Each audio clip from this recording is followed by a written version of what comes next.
the 1920s, a time of innovation, a time of invention, and a time of music.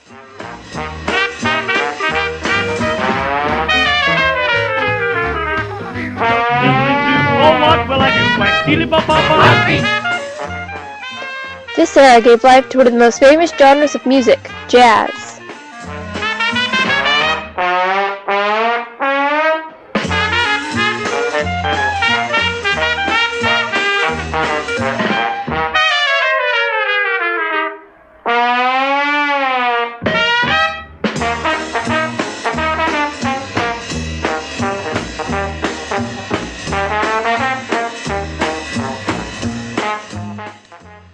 With this new genre, many new stars were born who would live on in history as great musicians.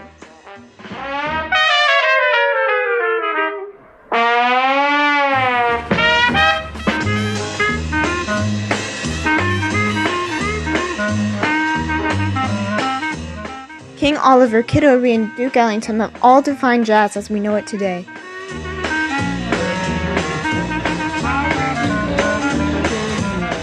But probably the most famous, the most recognizable, and the most influential jazz musician of all would be the ever-charismatic Louis Armstrong.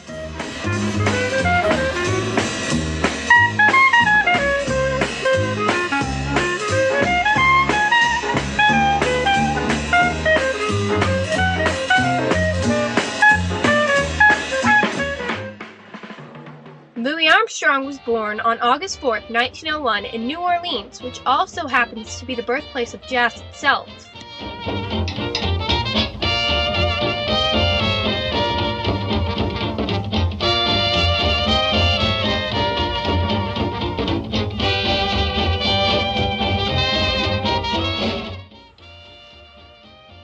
He was affectionately referred to as Satchmo, the affections of which are brought into question when it is discovered that Satchmo comes from the phrase satchel mouth, referring to the size of his mouth.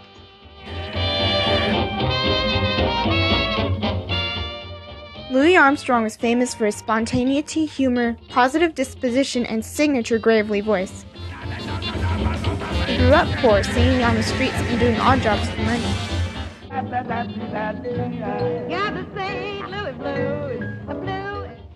The trouble I've seen, nobody knows my sorrow. He eventually learned how to play the trumpet from Joe King Oliver. When his mentor moved to Chicago, Louis Armstrong took his place in Kid Ory's band. Oh, yes. And when you walk in. Months later, he was hired to work on a riverboat and was exposed to many excellent jazz performers. He'd go on to move to Chicago to play alongside his old mentor, New York playing with an orchestra, and then back to Chicago in 1925.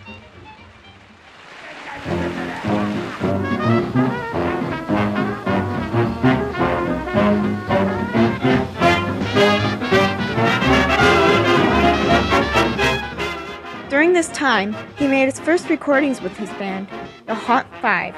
For the next 3 years, he would spend his time traveling and recording. From this time on, he spent his entire life focused on his musical career.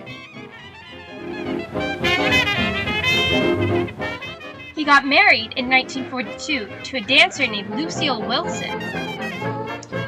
Their home in Corona is where Louis Armstrong spent most of his life. Throughout the 50s and 60s, he appeared in movies and several international tours, earning him the name Ambassador Satch.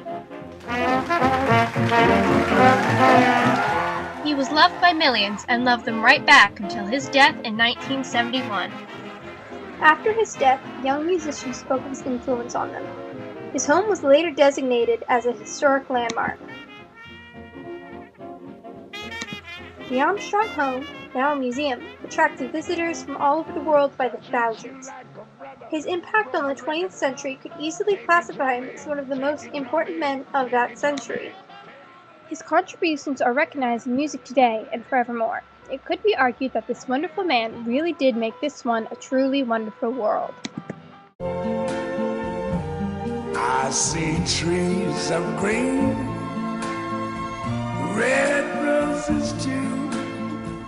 I I see them bloom for me and you, and I think to myself, what a wonderful world.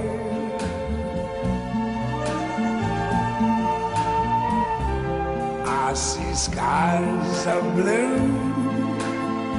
and clouds of white, the bright blessed day, the dark sacred night, and I think to myself, what a wonderful world.